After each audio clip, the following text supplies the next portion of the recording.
കുറച്ച് മണിക്കൂറൊക്കെ കഴിഞ്ഞാൽ അഷ്ടമി കഴിയും. നല്ല രസമായിരുന്നു അല്ലേ? കുറെ വർഷങ്ങൾക്ക് ശേഷം ഞാൻ ഇങ്ങനെ ഹാപ്പി ആയ. നീയോ? നീ മുളക് ചോദിച്ചാണ്. അയ്യോ എരിയത്തില്ലേ?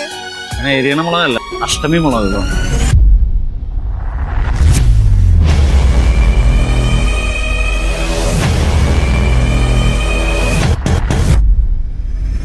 കായൽ കരയിൽ കാലൊച്ച കേൾക്കാൻ കാലങ്ങൾ കാത്തിരുന്നു. ചേട്ടാ അഷ്ടമിയാണ്, തട്ടി മുട്ടിന്നൊക്കെ ഇരിക്കും.